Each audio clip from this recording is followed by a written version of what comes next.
आता पाहूया दिवसभरातील मोठ्या टॉप 9 ला। नागपूर विभागात झालेल्या पावसाचा फडणवीसांकडून आढावा। अतिवृष्टी आणि पुराच्या नुकसानीचे तातडीने पंचनामे करण्याचे आदेश। बाग, वैनगंगा, बावनथडी नद्यांना आलेल्या पुरात प्रचंड नुकसान।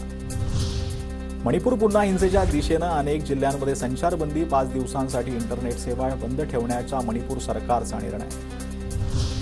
70 वर्षांवरील प्रत्येक नागरिकांना आयुष्मान भारत योजनेचा लाभ घेता येणार। केंद्राचा मोठा निर्णय। 5 लाखांपर्यंत मोफत उपचारासह उत्पन्नाची मर्यादा नसणार।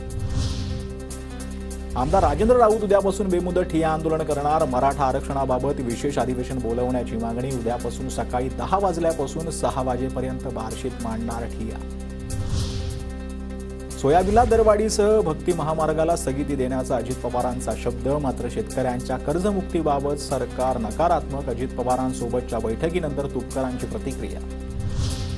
बारामतीत अजित पवारांच्या कार्यकर्त्याचं पत्र व्हायरल। दादा, तुमचं वागणं बदललंय। कुणाच्या दबावाखाली भावनिक कार्ड खेळताय। पत्रातून कार्यकर्त्यांची खंत व्यक्त। अमरावतीत लाडकी बहीण योजनेच्या बॅनरवरून उपमुख्यमंत्री अजित पवारांचा फोटो गायब। पंतप्रधान मोदी, मुख्यमंत्री शिंदे यांच्यासह फडणवीसांचा मोठा फोटो। मात्र अजित पवारांचा फोटो गायब असल्यानं राष्ट्रवादीत नाराजी। अनिल परब यांना मुंबई उच्च न्यायालयाचा मोठा दिलासा। दापोलीतील साई रिसॉर्ट प्रकरणी प्राप्तिकर विभागानं बजावलेल्या नोटीस उच्च न्यायालयाकडून रद्द। अभिनेत्री मलायका अरोरांच्या वडिलांची आत्महत्या। मुंबईच्या वांद्र्यातील इमारतीवरून उडी घेत संपवलं जीवन। आत्महत्येचं कारण अद्याप अस्पष्ट।